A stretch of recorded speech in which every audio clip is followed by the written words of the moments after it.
The women who hold half the sky were given the opportunity to benefit from a Jesuit education with its focus on excellence and service. In return, the women contributed their own views and perspectives during class discussions and perhaps motivated their male classmates into doing a little more studying since the co-eds were known to be diligent students. As early as the first batches with co-eds, they assumed positions of leadership in the various student organizations and the student council. There were also less rumbles after intercollegiate basketball games and better organized class parties, as the women quietly expanded their influence. But more important than what happened on campus while they were students, having shared the same educational experiences, both inside and outside the classroom, and imbibing the values emphasized in Jesuit education, notably during the 1970s, becoming men and women for others were emphasized. Many of the Ateneo alumni found their life partners among their co-alumni. Couples built their families on the core values they had learned in the Ateneo, and many sent their sons and daughters to study in the Ateneo.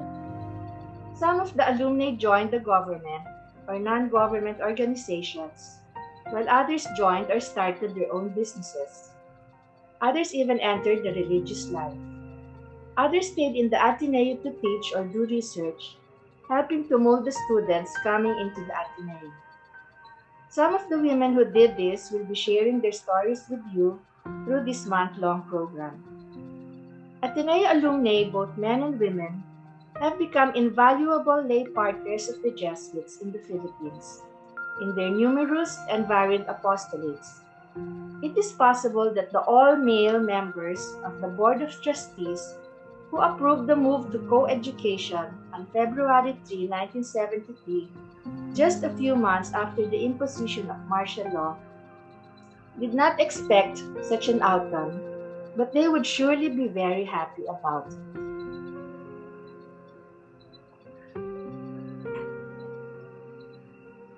Actually, we didn't have too much of a problem naman eh. Our classmates were, ano naman, well, mostly from, there were 4 batches or sections sa ME. So, the section I was in were mostly from Ateneo, sections A and B. And then, may isa kaming classmate from Ramon Magsaysay. So, me and Jing Caraos and then si Henel Mendoza, we were topping the exams sa math. Tapos may pag may bonus points, nakukuha pa namin.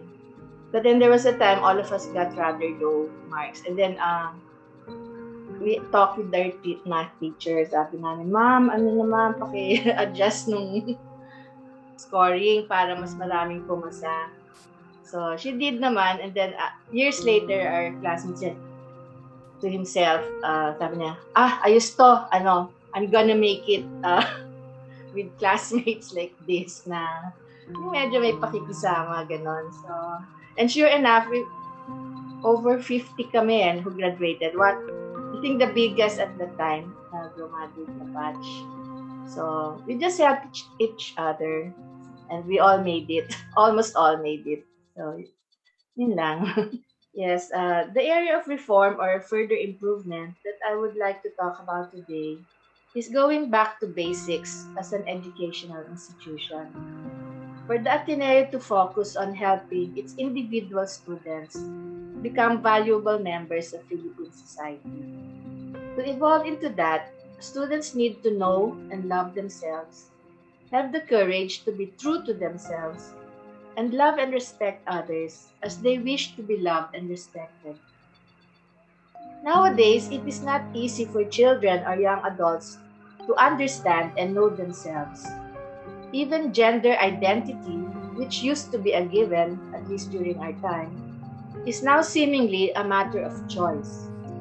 Gender roles within the family, in the workplace, and in society keep evolving. The role of the family as the basic unit of society has been eroded, partly because the stability of the family and it being a safe space for its members has been weakened. The school can play a big role as a stabilizing force in the life of its young students, and the teachers can guide their students in their journey of self-discovery and increasing their self-confidence. For this to happen, students should not be spoon-fed, overprotected, or asked to memorize so many things. We already have the Internet of Things, where facts and figures are readily available at the click of a mouse. What the students need to discover for themselves is the meaning of things, the value of people, and the meaning and value of life.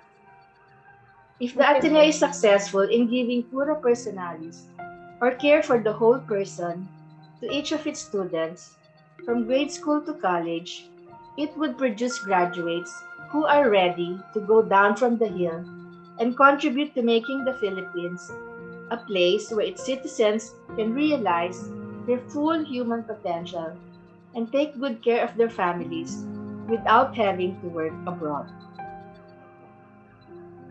Never say no to yourself.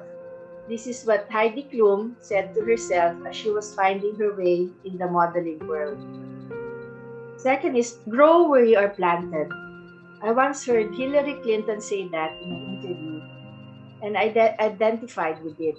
You can contribute and be a leader anywhere you find yourself. And lastly, be true to yourself. Women can be and are great leaders. We can be firm but kind. We can be strict as a boss but thoughtful as a friend. We can set the good example and others will follow. We can pay attention to detail but never lose sight of the big picture. We can compromise on numbers but not on principles. We can do all this because we are the women of the Ateneo.